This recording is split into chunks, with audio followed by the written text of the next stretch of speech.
So now that we've talked about the concepts and principles of reactive programming, let's take a look at the Java Completable Futures framework, and we'll see what it does, and then we'll come and map what it does onto those reactive programming principles. It's kind of hard to do the mapping until you have an inkling of what the Completable Futures framework is actually providing for you. And you'll see that it does a lot of really cool things, and it's very powerful, but it's a little bit daunting at first, quite frankly, because there's a lot of moving parts, and the programming model is a little bit unconventional if you're not familiar with it. So let's start by giving you an overview of what completable futures are. So it's a framework. Remember, a framework is an integrated set of components that collaborate to provide a reusable architecture for a family of related applications. It's a long way of saying it's things that work together to provide a lot of stuff out of the box. And it provides an asynchronous and reactive parallel programming model. And really the focus is on asynchrony, and the reactive stuff is also relevant, although there are other more faithful and canonical implementations of reactive programming that we'll talk about later. Let's give a simple example here that will be very familiar to you. Let's say that we have a web crawler that's synchronous, kind of the way that we've done it so far with either sequential streams or parallel streams. So there's several phases in this approach. You get the start page, you count the number of images on the page, you count the number of images on all the pages linked from the page, and then you combine all the results together to create the total results. So those are the key steps in doing a synchronous implementation of a web crawler. And obviously the time that's going to be required to do this is the sum of all these other times. So you get the start page, you then wait. You then count the number of images on that page. You wait till that's done. Then you count the number of images on all the hyperlink pages from that page. You wait till that's done. And after all those things are done, you combine the results to get a total. In contrast, Java has a completable futures framework that supports dependent actions that are triggered upon the completion of asynchronous operations. So with that model, we could have a data flow diagram that looks like this. We could start getting the page asynchronously, running in the background, not blocking the caller. And then when we've got the page asynchronously, we can do the next two tasks, task 2 and task 3, in parallel. We can count the number of images on this page asynchronously. We can count the number of images on all the pages that are hyperlinked from this page asynchronously. And those things can run at the same time. And then when both of those things are done, we can combine the results together to complete the total. And we can do that asynchronously too if we wanted to, although it might be overkill since we have the results at that point. Here is what that data flow diagram that we looked at on the previous slide looks like if you think about it from a completable futures point of view. And this is abstracted away, and don't get too wrapped up in the syntax. It's just to make the point. So task 1 asynchronously gets the page we're downloading, and that is stored in something called a completable future.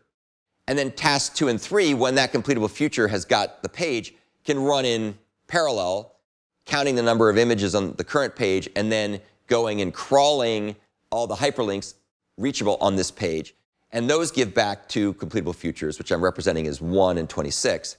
And then when both of those tasks are done, task 4 can combine the results in order to get the final result. So the thing to note here is that these asynchronous operations can be forked, like you can have task 2 and task 3 being forked from task 1. They can be chained together. You can see, for example, then apply async is done before then apply. And then they can be joined back together again or combined to get the results. And that should sound a little bit like the split, apply, combine paradigm for Java parallel streams, but it's quite different in lots of respects, but it's got some of the flavor to it. And what we do here is we have asynchronous programming. All this stuff is taking place asynchronously, but if you look at it, it looks somewhat synchronous because we're using this fluent interface model via these completion stage methods, which say after something finishes, then do the next thing, asynchronously.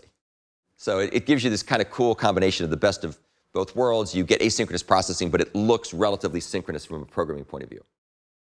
All the asynchronous operations we see here can run in a thread pool, which could either be the common fork join pool, or it could be some other fork join pool that you might create, or it could be another kind of thread pool, like a cache thread pool or a fixed size thread pool. Unlike parallel streams where you're forced into the Procrustean bed of the common fork join pool, Completable Futures gives you the option of choosing what pool you want your computations to run in.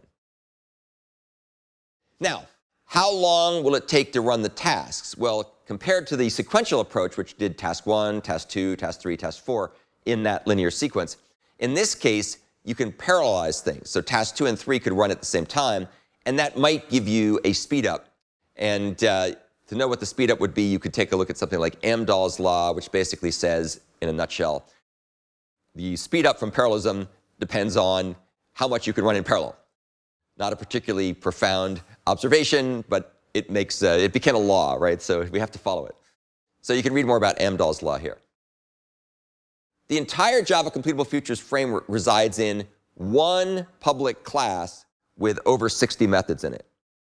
And that's a little bit daunting. So we're going to break it down as we go through this stuff. We won't get through all this today, of course, but when we go through all the material and you watch the lecture slides, you watch the lectures and look at the slides, you'll see that we split it up to completion stage methods, factory methods, basic methods, arbitrary arity methods, which sound complicated, but they're pretty straightforward, and exception handling methods. So there's really 5 different classes of methods.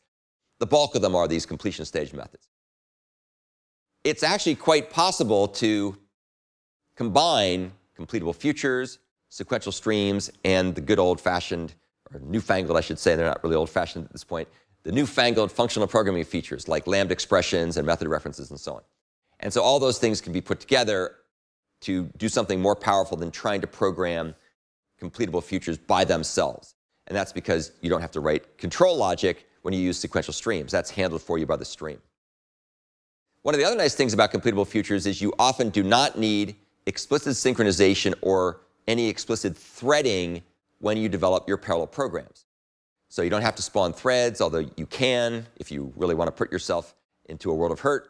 And you don't have to do synchronization and locking either, often. Sometimes you do. It depends whether you have shared mutable state.